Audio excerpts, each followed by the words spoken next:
Night Court ASMR. Hello, darling, and welcome to the Night Court.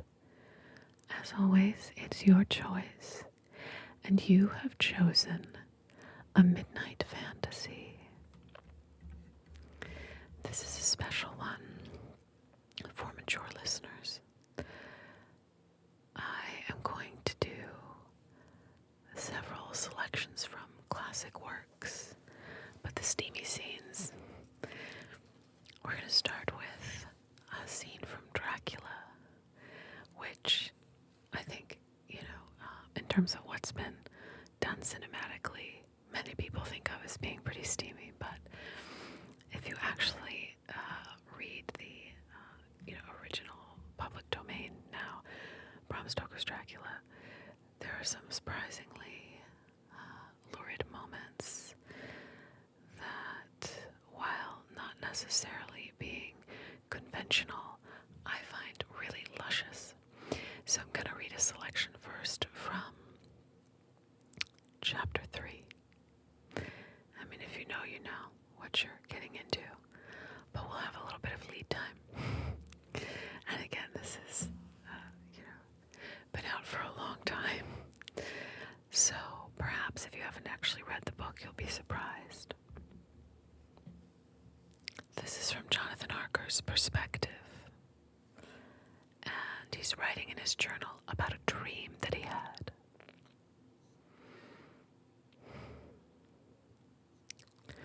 Now, sitting here in the broad full sunlight of the morning, I cannot in the least believe that it was all sleep.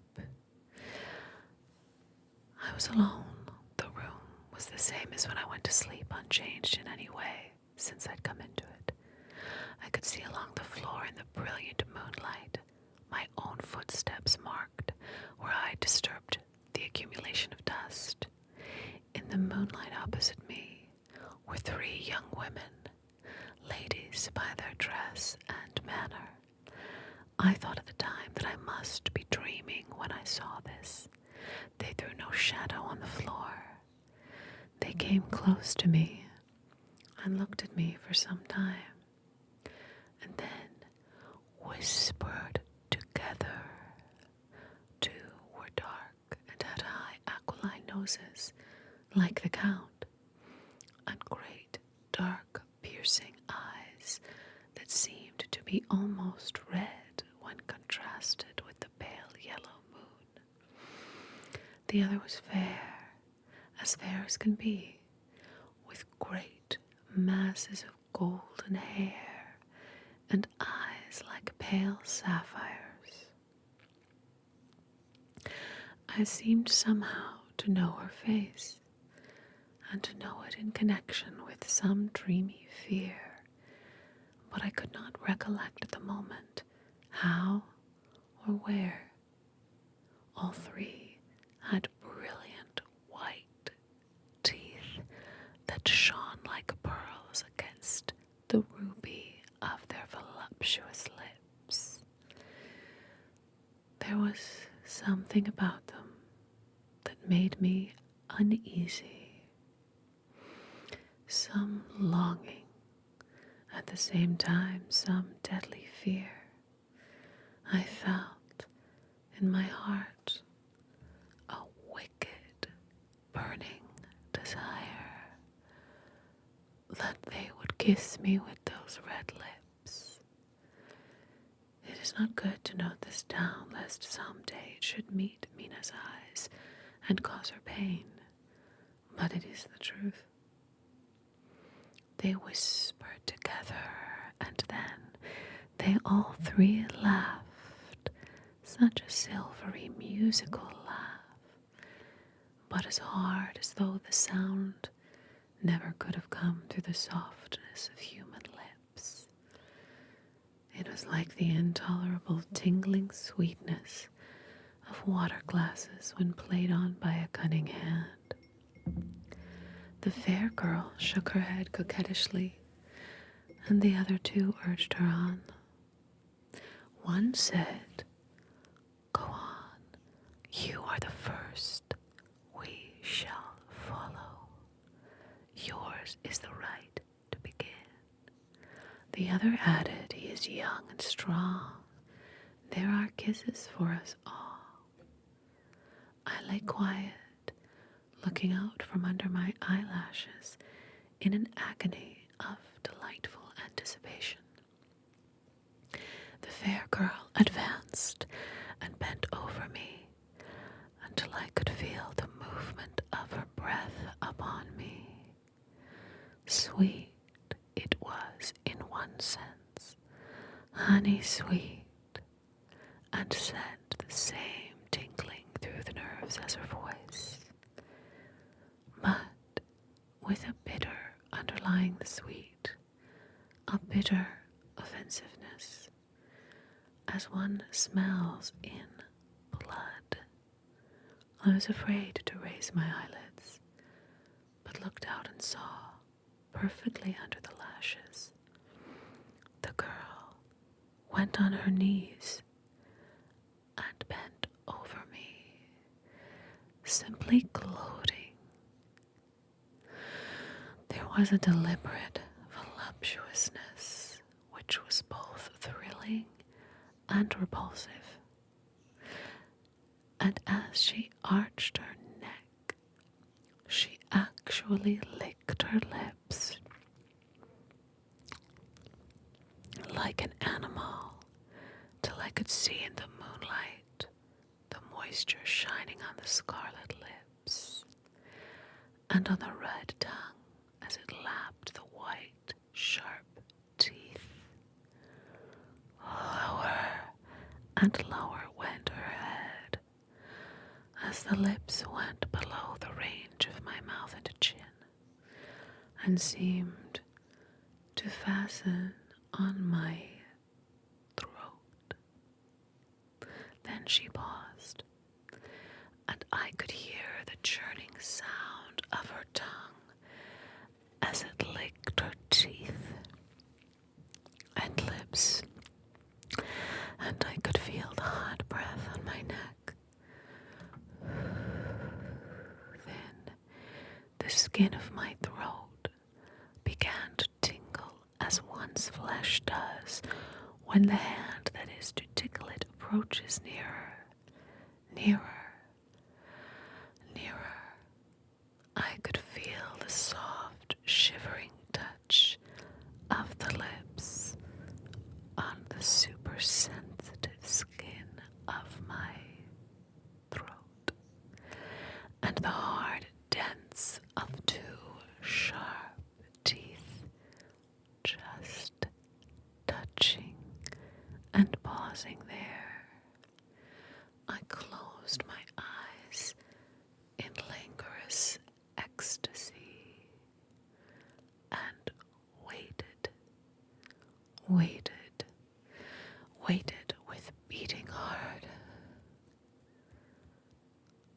But at that instant, another sensation swept through me as quick as lightning. I was conscious of the presence of the Count, and of his being, as if I leapt in a storm of fury. As my eyes opened involuntarily, I saw his strong hand grasp the slender neck of the fair woman, and with giant's power draw it back, the blue eyes transformed with fury, the white teeth champing with rage, and the fair cheeks blazing red with passion. Okay, so now I'm going to read from Lady Chatterley's Lover, which I've done before, but I just love this book. A lot of choices really in this one. And I will say that I am not going to do the accent that the gamekeeper does, because I don't want to ruin it, and I could never possibly sound as sexy as I imagine him sounding. So I'm just going to do my best and make everything clear for you.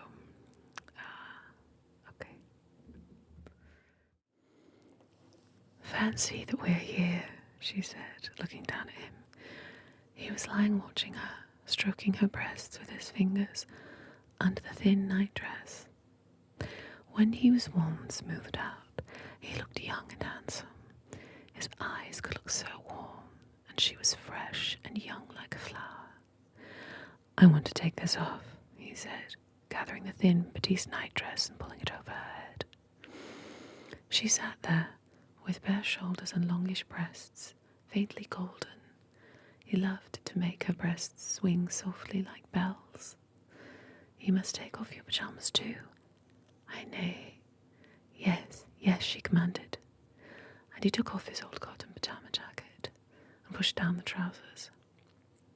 Save for his hands and wrists and face and neck, he was white as milk, with fine, slender, muscular flesh. To Connie, he was suddenly piercingly beautiful again, as when she had seen him that afternoon washing himself. Golden sunshine touched the closed white curtains. She felt it wanted to come in. Oh, do let's draw the curtains. The birds are singing so. Do let the sun in, she said. He slipped out of bed with his back to her, naked and white and thin, and went to the window, stooping a little, drawing the curtains and looking out for a moment. The back was white and fine, the small buttocks beautiful with an exquisite, delicate manliness, the back of the neck ruddy and delicate and yet strong. There was an inward, not an outward strength in the delicate, fine boy. But you are beautiful, she said, so pure and fine, she said. Come. And she held her arms out. He was ashamed to turn to her because of his aroused nakedness. He caught his shirt off the floor and held it to him, coming to her.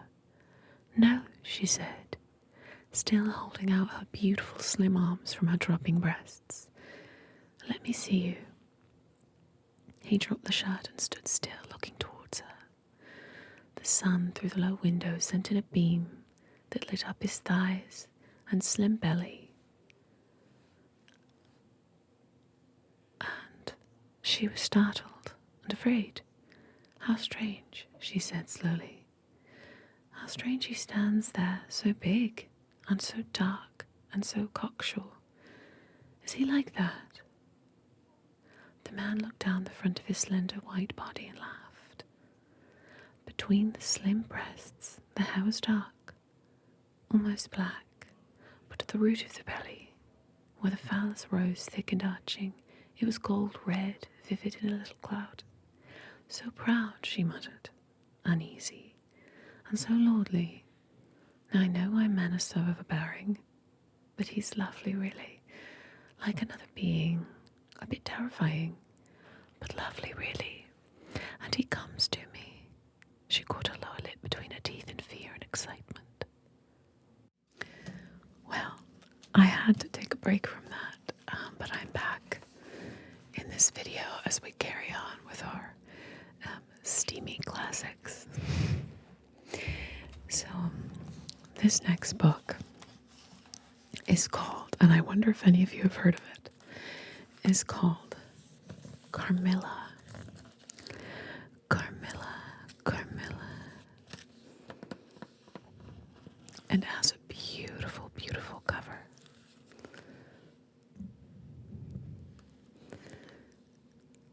If you can see it. And there's a woman on the cover. You can see her hair, and her body is like this bloody shade and a flame. And if you look closely enough, you can see the canines are somewhat prominent. This book actually predates Dracula, our earlier reading by Bram Stoker, by 20 years. And it was written by Sheridan, Fanu, who was actually an Irishman, I've read. Oh, this cover makes beautiful noises.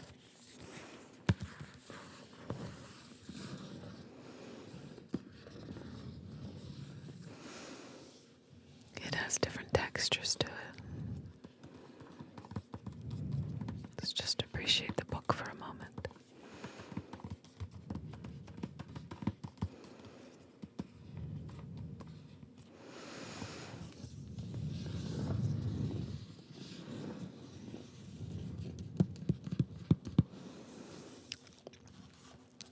Now Carmilla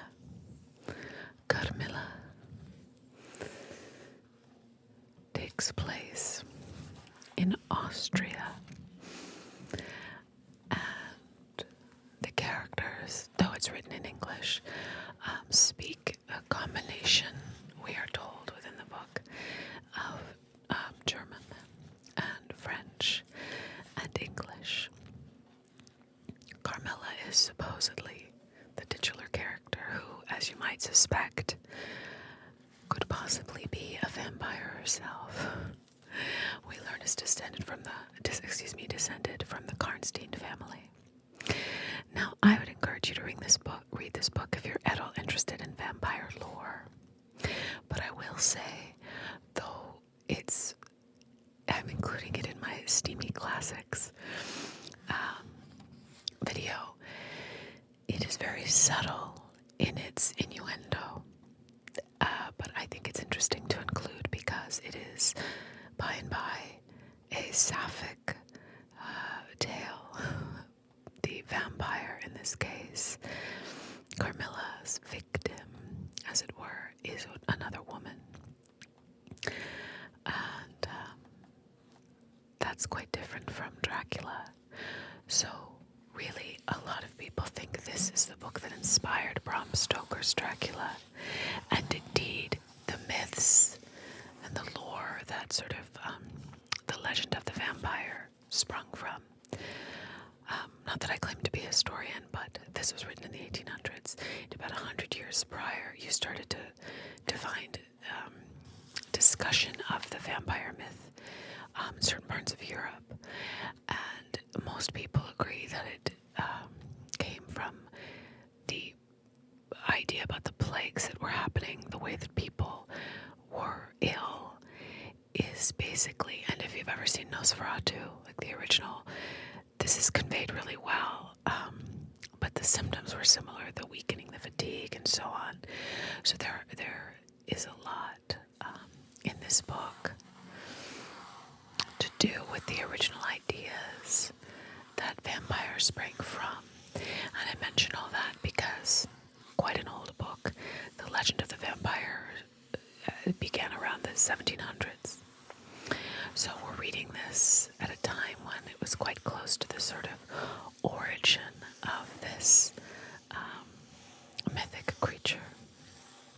Or perhaps you don't believe they're mythic, I don't know. I hope you're enjoying me speaking enough and not getting to the reading, but I find this literary history fascinating.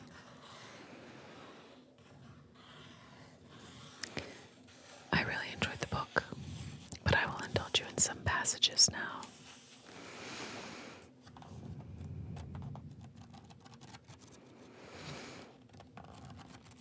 Just for whisper's sake.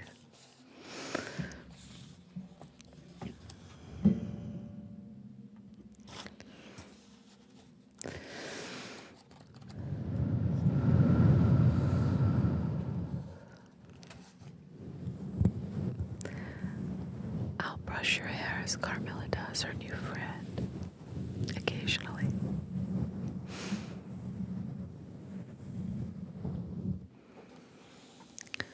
She used to place her pretty arms about my neck, draw me to her, and laying her cheek to mine, murmur with her lips near my ear, "Dearest, your little heart is wounded. Think me not cruel, because I obey the irresistible law of my strength and weakness.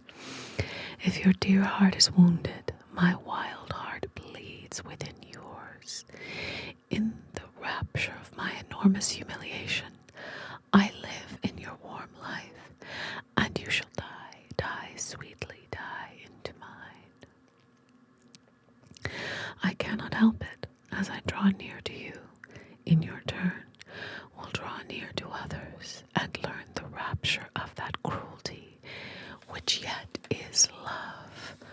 So for a while, seek to know no more of me and mine, but trust me with all your loving spirit. And when she had spoken such a rhapsody, now this is our narrator, much like in Bram Stoker's Dracula, it's written in a journal format. The way that we hear from Jonathan Harker, we are hearing from our female protagonist. And when she had spoken such a rhapsody, she would press me more closely in her trembling embrace, and her lips in soft kisses gently glow upon my cheek. Her agitations and her language were unintelligible to me. From these foolish embraces, which were not of very frequent occurrence, I must allow I used to wish to extricate myself, but my energies seemed to fail me. Her murmured words sounded like a lullaby in my ear, and soothed my resistance into a trance, from which I only seemed to recover myself when she withdrew her arms. In these mysterious moods I did not like her. I experienced a strange, tumultuous excitement that was pleasurable, ever and anon, mingled with a vague sense of fear and disgust. I had no distinct thoughts about her while such scenes lasted, but I was conscious of a love growing into adoration, and also of abhorrence. This I know is paradox, but I can make no other attempt to explain the feeling. I now write after an interval of more than 10 years, with a trembling hand, with a confused and horrible recollection of certain occurrences and situations in the ordeal through which I was unconsciously passing, though with a vivid and very sharp remembrance of the main current of my story. But I suspect in all our lives there are certain emotional scenes, those in which our passions have been most wildly and terribly roused, that are, of all others, the most vaguely and dimly remembered. Sometimes after an hour of apathy, my strange and beautiful companion would take my hand and hold it with a fond pressure, renewed again and again, blushing softly, gazing in my face with languid and burning eyes, and breathing so fast that her dress rose and fell with a tumultuous respiration.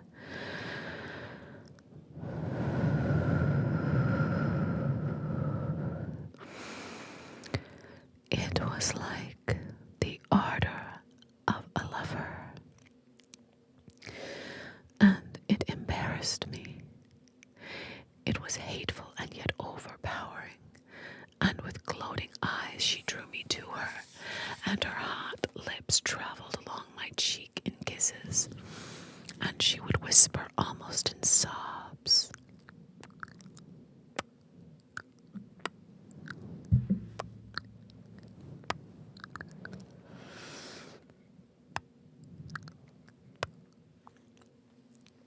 "You are mine. You shall be mine. You and I are one forever." Then she had thrown herself back in her chair, with her small hands over her eyes, leaving me trembling. "Are we related?" I used to ask. "What can you mean by all this? I remind you perhaps of someone whom you love, but you must not. I hate it.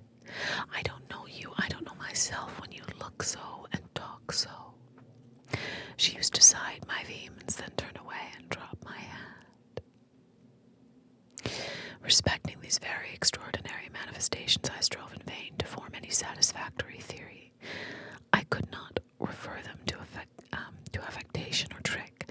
It was unmistakably the momentary breaking out of suppressed instinct and emotion.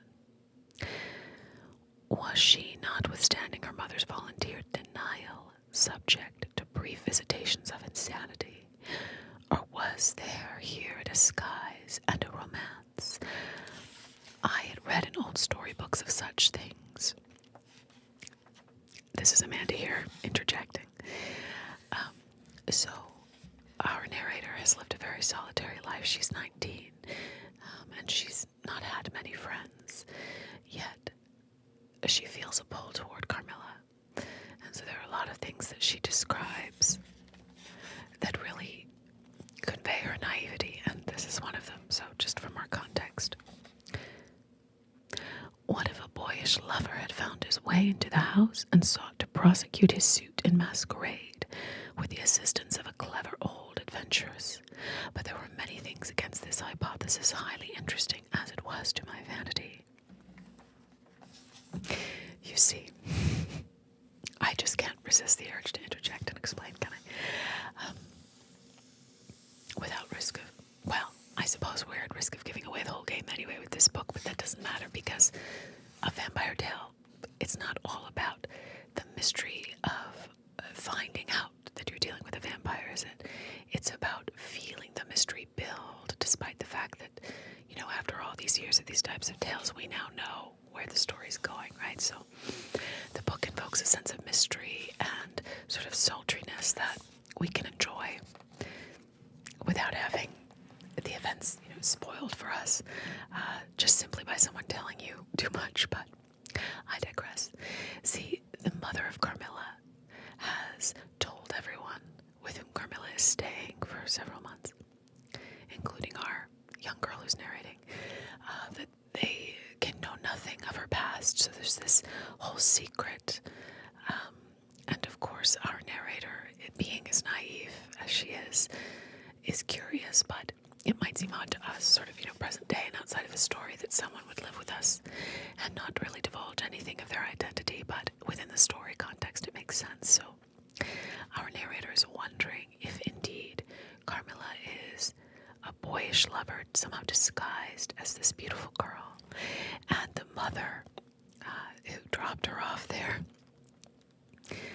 to stay with our narrator, she's wondering if she's referring to her as the clever old adventuress. So wondering if this whole thing is some sort of big masquerade. Anyway, back to the book. I could boast of no little attention such as masculine gallantry delights to offer.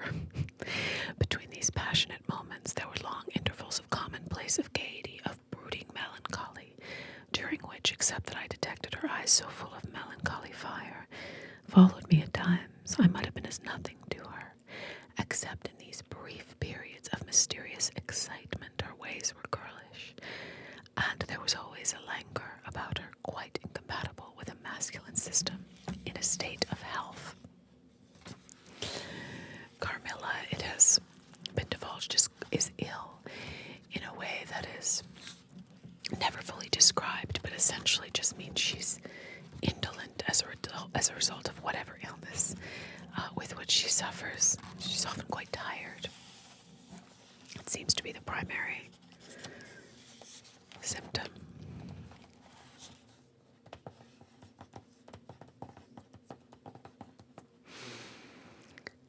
I will speak for Carmilla now. And so you were thinking of the night I came here, she almost whispered. Are you glad I came? Delighted, dear Carmilla, I answered. And you asked for the picture you think like me to hang in your room, she murmured with a sigh as she drew her arm closer about my waist and let her pretty head sit upon my shoulder. How romantic you are, Carmilla, I said. Whenever you tell me your story, it will be made up chiefly of some one great romance. She kissed me silently. I am sure, Carmilla, that you have been in love, that there is at this moment an affair of the heart going on. I have been in love with no one and never shall, she whispered, unless it should be with you. How beautiful she looked in the moonlight. Shy and strange was the look with which she quickly hid her face in my neck and hair, with tumultuous sighs that seemed almost to sob, and pressed in mine a hand that trembled. Her soft cheek was glowing against mine. Darling, darling, she murmured, I live in you, and you would die for me. I love you so. I started from her. She was gazing on me with eyes which all fire, all meaning had flown, and a face colorless and apathetic. Another one of Carmilla's bouts of the professions of love.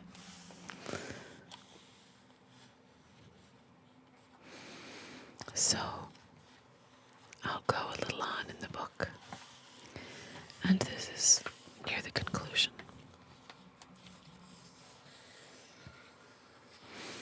We get to learn how vampires work a little bit in this particular lore. How they escape from their graves, vampires, and return to them for certain hours every day without displacing the clay or leaving any trace of disturbance in the state of the coffin or the cerements has always been admitted to be utterly inexplicable. The amphibious existence of the vampire is sustained by daily renewed slumber in the grave, which is several inches thick with blood when the grave is uncovered. Its horrible lust for living blood supplies the vigor of its waking existence. The vampire is prone to be fascinated with an engrossing vehemence resembling the passion of love by particular persons. In pursuit of these, it will exercise inexhaustible patience and stratagem, for access to a particular object may be obstructed in 100 ways. It will never desist until it has satiated its passion and drained the very life of its coveted victim. But it will, in these cases, husband and protect its murderous enjoyment with the refinement of an epicure, and heighten it by the gradual approaches of an artful courtship. In these cases, it seems to yearn for something like sympathy and consent. In ordinary ones, it goes direct to its object, overpowers with violence, and strangles and exhausts, often at a single feast. The vampire is apparently subject in certain situations to special conditions. In the particular instance of which I gave you a relation, Mircalla seemed to be limited to a name which, if not a real one, should at least reproduce, without the omission of addition of a single letter, those, as we say, anagrammatically, which compose it. Carmilla did this, so did Millarca. These are the pseudonyms under which Carmilla went earlier in the book. So we sort of do get this explanation of why vampires will sort of take anyone when they need blood, but occasionally have an infatuation which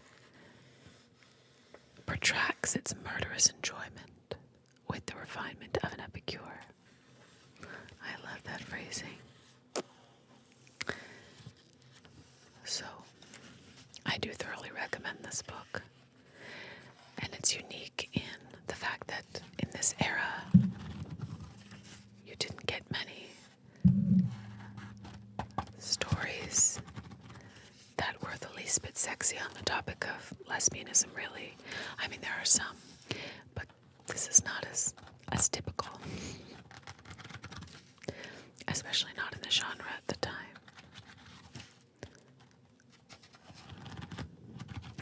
And it's so beautifully written.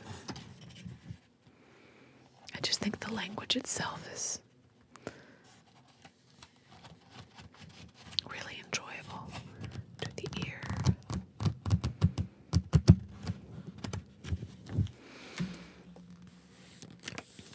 So, Carmilla. I hope you've enjoyed these sections of reading from the classics. I have so much fun doing this. And now, let the dark embrace of the night enfold you. Good night. Good night. Good night.